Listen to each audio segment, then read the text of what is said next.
Video end ತನಕ ನೋಡಿ. ಇದಕ್ಕೊಂದು ಸೀಕ್ರೆಟ್ ಇಂಗ್ರೀಡಿಯೆಂಟ್ಸ್ ಹಾಕಿದ್ದೀನಿ. ಎಲ್ಲರೂ ಸಹ ವಿಡಿಯೋ ಸ್ಕಿಪ್ ಮಾಡಿಬಿಡಿ, ಪೂರ್ತಿಯಾಗಿ ವಿಡಿಯೋ ನೋಡಿ. ಇದು ನಾರ್ಮಲ್ ಸಾಂಬಾರದೆಲ್ಲ ಮಾಡ್ಕೊಂಡು ತಿನ್ನೋದ್ರಿಗಿಂತ ಈ ಥರ ಮೊಳಗುಟ್ಟಲ್ಲಿ ಈ ಥರ ಮಾಡ್ಕೊಳ್ತೀನಿ. ತುಂಬ ರುಚಿಯಾಗಿರುತ್ತೆ. ಬೆಳ್ಳುಳ್ಳಿ ಈರುಳ್ಳಿ ಏನು ಬೇಕಾಗಲ್ಲ ಇದಕ್ಕೆ, ಅಷ್ಟು ಟೇಸ್ಟಿಯಾಗಿರುತ್ತೆ ಅದಿಷ್ಟು ಹಾಕಲಾರ್ದಂಗೆ. ಹಾಯ್ ಹಲೋ ನಮಸ್ತೆ ಎಲ್ಲರಿಗೂ. ಎಲ್ಲರೂ ಹೇಗಿದ್ದೀರಾ, ಆರಾಮಿದ್ದೀರಾ ಅಂತ ಅಂದ್ಕೊಂಡು ಇವತ್ತಿನ ರೆಸಿಪಿ ಸ್ಟಾರ್ಟ್ ಮಾಡೋಣ. ಅದಕ್ಕೂ ಮುಂಚೆ ಯಾರೆಲ್ಲ ನನ್ನ ಚಾನಲ್ನ ಫಸ್ಟ್ ಟೈಮ್ ನೋಡ್ತಾ ಇದ್ದೀರಾ ಸಬ್ಸ್ಕ್ರೈಬ್ ಮಾಡ್ಕೊಳ್ಳಿ. ಹಾಗೆ ಇಷ್ಟ ಆಯಿತು ಅಂದರೆ ಫ್ಯಾಮಿಲಿ ಫ್ರೆಂಡ್ಸ್ ಜೊತೆಗೂ ಶೇರ್ ಮಾಡಿ. ಲೈಕ್ ಕೊಡೋದು ಮರಿಬೇಡಿ, ಹೈಪ್ ಮಾಡೋದು ಕೂಡ ಮರಿಬೇಡಿ. ಇವತ್ತು ನಾನು ಮಾಡ್ತಿರೋ ರೆಸಿಪಿ ಏನು ಅಂತಂದರೆ ಮೊಳಗುಟ್ಟಲ್ ಅಂತಂದರೆ ಇದು ಒಂದು ಕೇರಳ ಸೈಡು ಏನು ಪಾಲ್ಕಾಡ ಒಂದು ಊರಿನಲ್ಲಿ ತುಂಬ ಹೆಚ್ಚಾಗಿ ಮಾಡ್ತಾರೆ ಇದನ್ನು. ಎಷ್ಟು ಚೆನ್ನಾಗಿರುತ್ತೆ ಅಂತಂದರೆ ನಾನು ಆ್ಯಕ್ಚುಲಿ ನನ್ನ ಫ್ರೆಂಡ್ ಮನೆಗೆ ಹೋದಾಗ ಮಾಡಿದ್ಲು. ಎಷ್ಟು ಟೇಸ್ಟ್ ಇತ್ತು, ಅನ್ನದ ಜೊತೆಗೆ ತಿನ್ನುವಂಥ ಒಂದು ಇದು ಸಾಂಬಾರ್ ಥರನೇ ಇರುತ್ತೆ ಇದು ಕೂಡ. ಸೊ ಹೇಗೆ ಮಾಡೋದು, ಅದಕ್ಕೆ ಬೇಕಾಗಿರೋ ಇಂಗ್ರೀಡಿಯೆಂಟ್ಸ್ ಎಲ್ಲ ನೋಡ್ಕೊಂಡು ಬರೋಣ ಬನ್ನಿ. ಬೇಯಿಸಿಟ್ಕೊಂಡಿರುವ ತೊಗರಿಬೇಳೆ, ಸಿಹಿ ಕುಂಬಳಕಾಯಿ, ಬದನೆಕಾಯಿ, ನುಗ್ಗೆಕಾಯಿ, ಬಿಳಿ ಕುಂಬಳಕಾಯಿ, ಬಾಳೆಕಾಯಿ, ಕೊತ್ತಂಬರಿ ಸೊಪ್ಪು, ಕ್ಯಾರೆಟು, ಬೀನ್ಸು, ಫ್ರೆಶ್ ಆಗಿರೋ ತುರಿದಿರೋಂಥ ಕೊಬ್ಬರಿ ಮತ್ತು ಕೊಬ್ಬರಿ ಎಣ್ಣೆ, ಸಾಸಿವೆ, ಜೀರಿಗೆ, ಮೆಣಸು, ಉದ್ದಿನಬೇಳೆ, ಒಣಮೆಣಸಿನ್ಕಾಯಿ, ಅರಿಶಿಣ, ರುಚಿಗೆ ತಕ್ಕಷ್ಟು ಉಪ್ಪು. ಈಗ ಹೇಗೆ ಮಾಡೋದು ಅಂತ ನೋಡೋಣ ಬನ್ನಿ. ಇದಕ್ಕೆ ಮೇನ್ ಒಂದು ಕಡಾಯಿ ಇಟ್ಕೊಂಡು ಅದಕ್ಕೆ ಕೊಬ್ಬರಿ ಎಣ್ಣೆ ಹಾಕ್ಕೊಳ್ತಾ ಇದ್ದೀನಿ 1 ಸ್ಪೂನು. ಇದಕ್ಕೆ ಮೇನ್ ಇಂಗ್ರೀಡಿಯೆಂಟ್ಸೇ ಕೊಬ್ಬರಿ ಎಣ್ಣೆ. ಸೊ ಅದೇ ಸ್ಪೆಷಲ್ ಮತ್ತು ಸೀಕ್ರೆಟ್ ಇಂಗ್ರೀಡಿಯೆಂಟ್ಸು. ಒಂದಷ್ಟು ಉದ್ದಿನಬೇಳೆ, ಮೆಣಸು, ಜೀರಿಗೆ ಹಾಕ್ಕೊಂಡಿದ್ದೀನಿ ನಾನು. ಈಗ ಇದಿಷ್ಟನ್ನು ಚೆನ್ನಾಗಿ ಹುರ್ಕೋಬೇಕು ಎಣ್ಣೆಯಲ್ಲಿ. ಈಗ ಒಣಮೆಣಸಿನ್ಕಾಯಿ ಹಾಕ್ಕೊಳ್ತಾ ಇದ್ದೀನಿ. ಈ ಒಣಮೆಣಸಿನ್ಕಾಯಿ ಹಾಕ್ಕೊಂಡು ಇದನ್ನು ಕೂಡ ಚೆನ್ನಾಗಿ ಹುರ್ಕೋಬೇಕು. ನೋಡಿ, ಪೂರ ಕಪ್ಪು ಹಾಕೋಕ್ಕಿಂತ ಮುಂಚೆನೇ ತೆಕ್ಕೊಂಬಿಡ್ಬೇಕು, ಇಲ್ಲಾಂದರೆ ಜಲ್ದಿ ಹೊತ್ತೋಗೋ ಚಾನ್ಸಸ್ ಇರುತ್ತೆ. ಈಗ ಒಂದು ಬಟ್ಲ ಇಟ್ಕೊಂಡು ಅದರಲ್ಲಿ ನಾನು ಹೆಚ್ಚಿಟ್ಕೊಂಡಿರುವಂತಹ ತರಕಾರಿಗಳನ್ನೆಲ್ಲ ಹಾಕ್ಕೊಳ್ತಾ ಇದ್ದೀನಿ. ನಿಮ್ಗೆ ಯಾವ ತರಕಾರಿ ಬೇಕಾದರೂ ಹಾಕ್ಕೋಬೋದು ಇದಕ್ಕೆ. ನಾನು ಮಿಕ್ಸ್ ಎಲ್ಲ ವೆಜಿಟೇಬಲ್ಸ್ ಹಾಕ್ಕೊಳ್ತಾ ಇದ್ದೀನಿ ಇದಕ್ಕೆ. ನುಗ್ಗೆಕಾಯಿ, ಬದನೆಕಾಯಿ, ಸಿಹಿ ಕುಂಬಳಕಾಯಿ, ಬಿಳಿ ಕುಂಬಳಕಾಯಿ, ಕ್ಯಾರೆಟು, ಬೀನ್ಸು,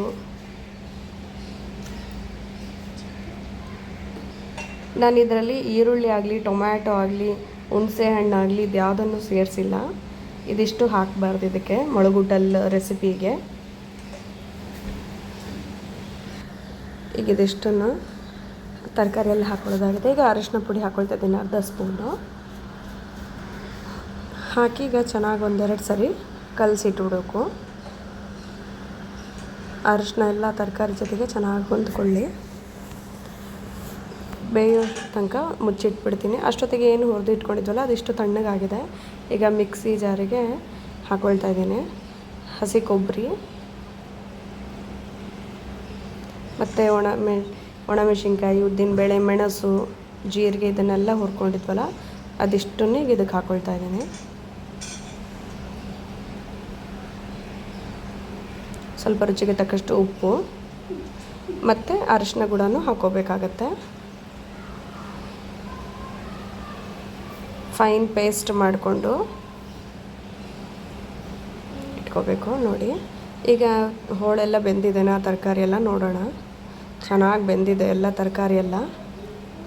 ನಾವೇನು ಪೇಸ್ಟ್ ಮಾಡಿ ಇಟ್ಕೊಂಡಿದ್ವಲ್ಲ ಆ ಪೇಸ್ಟನ್ನೆಲ್ಲ ಈಗ ಇದಕ್ಕೆ ಹಾಕೋಕ್ಕೂ ಮುಂಚೆ ಬೇಯಿಸಿಟ್ಕೊಂಡಿರುವಂಥ ತೊಗರಿಬೇಳೆನ ಈಗ ಇದಕ್ಕೆ ಹಾಕ್ಕೊಳ್ತಾ ಇದ್ದೀನಿ.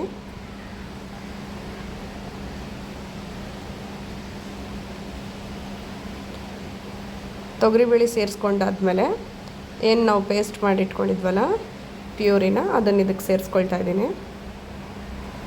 ಸಖತ್ ಟೇಸ್ಟ್ ಆಗುತ್ತೆ. ಯಾವ ಊರಿಂದ ನನ್ನ ವೀಡಿಯೋಸ್ ನೋಡ್ತಾ ಇದ್ದೀರಿ ಅಂತಲೂ ತಿಳಿಸಿ.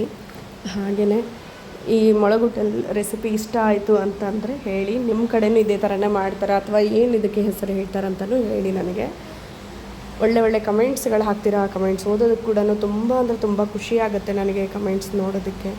ಇನ್ನೂ ಹೆಚ್ಚು ಒಳ್ಳೆ ರೆಸಿಪಿ ಮಾಡಿ ತೋರಿಸೋದಕ್ಕೆ ಅನಿಸುತ್ತೆ. ಈಗ ಇದಕ್ಕೆ ಇನ್ನೊಂದಿಷ್ಟು ರುಚಿಗೆ ತಕ್ಕಷ್ಟು ಉಪ್ಪು ಹಾಕ್ತಾಯಿದ್ದೀನಿ. ಆವಾಗಲೇ ಒಂದು ಸ್ವಲ್ಪ ಪೇಸ್ಟ್ ಪ್ಯೂರಿ ಮಾಡ್ಕೊಳ್ಳುವಾಗ ಹಾಕಿದ್ವಲ್ಲ, ಈಗ ಸ್ವಲ್ಪ ಹಾಕಬೇಕಷ್ಟೇ.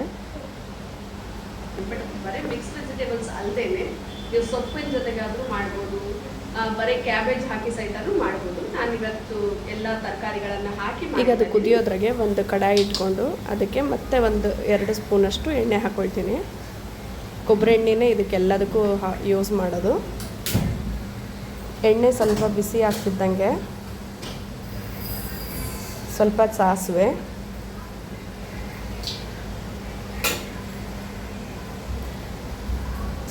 ಚಿಟ್ಕುಟ್ಬೇಕು. ಸಾಸಿವೆ ಚಿಟ್ಕುತ್ತಿದ್ದಂಗೆ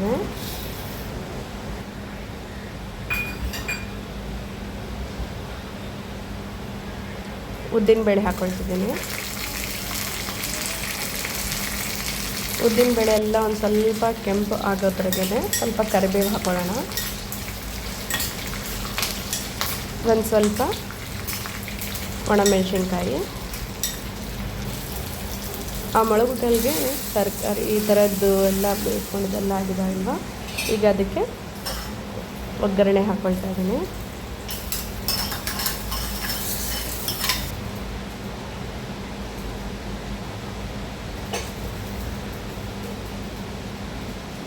ಸ್ವಲ್ಪ ಕೊತ್ತಂಬರಿ ಹಾಕ್ಕೊಳ್ಳೋಣ. ಕುದಿಯೋ ಟೈಮ್ನಲ್ಲಿ ಕೊತ್ತಂಬರಿ ಹಾಕಬೇಕು, ಅಂದ್ರೇ ರುಚಿ ಜಾಸ್ತಿ ಹೆಚ್ಚಾಗುತ್ತೆ. ಅದಕ್ಕೋಸ್ಕರ ನೀವು ಟ್ರೈ ಮಾಡಿ. ಯಾವಾಗಲೂ ಒಂದೇ ಥರ ಸಾಂಬಾರು ಮಾಡೋದಕ್ಕಿಂತ ಈ ಥರದ್ದೊಂದು ರೆಸಿಪಿ ಮಾಡಿದ್ದೀನಿ. ತುಂಬ ಅಂದರೆ ತುಂಬ ರುಚಿಯಾಗೂ ಇರುತ್ತೆ. ಯಾರಾದರೂ ಗೆಸ್ಟ್ ಬಂದಾಗ ಕೂಡ ಈ ಥರ ಮಾಡ್ಬೋದು. ಸ್ವಲ್ಪ ಡಿಫ್ರೆಂಟಾಗಿ ಕೂಡ ಇರುತ್ತೆ.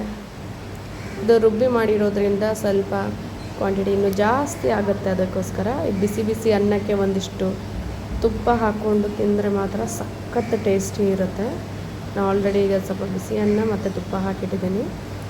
ಮುಂದಿನ ವೀಡಿಯೋನಲ್ಲಿ ಸಿಗೋಣ. ಬಾಯ್ ಬಾಯ್.